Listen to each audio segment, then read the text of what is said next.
जुन किसिमबाट कार्य सम्पादन मूल्याङ्कनको सोधिराखेको थियो त्यसमा 0 अङ्क दिएको छ, त्यसमा के भन्नुहुन्छ? अब मेरो मूल्याङ्कन मैले 98.99% मूल्याङ्कन गरेर पठाएको छु। मेरो मूल्याङ्कन भनेको मैले गरेको होइन, मेरो देशभरिको जति पनि मेरो विभागहरू छन् सबैबाट आउनु डकुमेन्टको आधारमा भएको हो। अब 0 मूल्याङ्कन कसरी गर्यो भन्ने त 0 मूल्याङ्कन गर्ने कमिटीलाई मन्त्रालयलाई नै सोध्नु पर्यो। मैले त कसरी थाहा पाउने रहेँ? तपाईले समयमा बुझाउनु भएन भन्ने कुरा आएको छ, त्यो हो? हैन, समयमा नबुझाएर कुनै चाहिँ समस्या पर्दैन। त्यो मूल्याङ्कन कार्य सम्पादन भनेको मेरो इन्सेन्टिभ चाहिँ लिनको लागि मैले टाइममा बुझाउने हो। जति छिटो बुझायो त्यति मैले इन्सेन्टिभ छिटो प्राप्त गर्ने हो। अनि त्यहाँ किनभने 80% आयो भने कति इन्सेन्टिभ दिने, 90% आयो भने कति दिने भन्ने इन्सेन्टिभ प्लानहरू छ। अब बाढी पहिरो यसपालिको तपाईँहरूले थाहा पाउनु भएकै छ। त्यस बेलामा चाहिँ मलाई 15 बुढे चाहिँ विवरण मागेर पठाएको थियो मन्त्रालयले।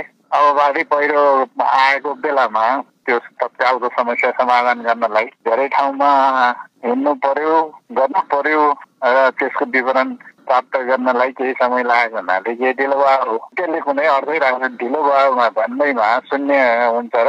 अब मैले एक्जाम त दिइसकेँ नि। मैले गत आर्थिक वर्षको असारसम्मको मूल्याङ्कन हो त्यो। मैले काम गरिसकेको छु, एक्जाममा जाँच दिइसकेका छु। त्यसको मूल्याङ्कन जाँच कपी चेक गर्ने जहिले गरिने, कपी चेक गर्नलाई ढिलो भयो भनेर अनि 0 दिन त पाउँदैन। त्यो हुनाले मेरो गत सालको मूल्याङ्कन जहिले चाहिँ गर्दा पनि हुन्छ। तपाईलाई जस्तो पटक पटक स्पष्टीकरण सोधिएको छ, अब मन्त्री परिषदबाट पनि सोध्ने कुरा भएको छ, यो चाहिँ तपाईलाई कस्तो लागिरहेछ? अब धन्यवाद दिनुपर्छ उहाँहरूलाई। केका निम्ति? पटक अब काम, अब देशमा ऊर्जा क्षेत्रमा धेरै काम गर्नु छ, गरिराखेकै छु मेरो आफ्नो लेभलबाट। त्यतिरको ध्यान भन्दा पनि अब स्पष्टीकरण सोध्ने, अब ऊर्जा क्षेत्रलाई अझ अगाडि बढ्नबाट रोक्ने स्थिति भयो भने त राम्रो होइन। तपाईलाई यो कुनै बेला दिगदारी लाग्दैन? कति यो सरकारसँग जुझिरहनु बरु हिँडेर जान्छु जस्तो लाग्दैन? यस्तो हो, अब मेरो धेरै पनि छैन, 4 महिना बाँकी छ होइन, 4.5 महिना होला। त्यतिन्जेल अब ग्रेसफुल्ली एक्जिट होस् भन्ने हिसाबले काम गरिरहेको।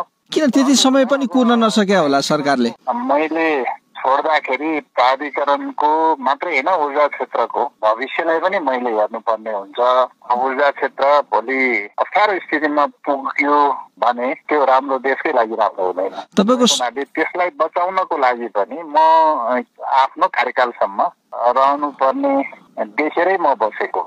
म यहाँ बस्दाखेरि नबस्दाखेरि अरूले पनि त्यही काम गर्दैन भन्ने होइन, तर त्यो भित्र जुन हिसाबले मैले विगत केही समय चाहिँ अनुभव राखेको छु, त्यो अनुभवले मैले केही समय बस्नुपर्छ, यसलाई बचाउनुपर्छ भनेर मैले बसिराखेको छु। तपाईलाई यसरी किन पटक पटक निशानामा पारिराखेको होला त? त्यो किन होला?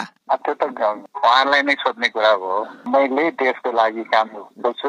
ऊर्जा क्षेत्रमा विद्युत प्राधिकरण मात्रै होइन, यो गाउँ गाउँको लोड सेडिङ अन्त्य गर्नेदेखि लिएर गाउँ गाउँमा विद्युतीकरणदेखि लिएर विद्युत प्राधिकरणको आर्थिक वित्तीय अवस्थालाई सुधार्नेदेखि लिएर इन्डिया बङ्गलादेशसम्मको हामीले एक्सपोर्ट गरेर वैदेशिक मुद्रा कमाउनेदेखि लिएर सबै काम गरिरहेको छु। अब यो काम गर्दाखेरि अब मैले स्पष्टीकरण खानुपर्ने स्थिति आउनु त्यति राम्रो त मलाई पनि लाग्दैन। अब स्पष्टीकरण सोध्ने चाहिँ निकायहरूले नै भन्ने कुरा होला यसमा। अन्त्यमा कुलमानजी, अब यदि तपाईँको 4 महिना बाँकी छ, त्योभन्दा अगाडि नै मन्त्री परिषदले हटायो अथवा बर्खास्त केही गर्यो भने तपाईँ के गर्नुहुन्छ?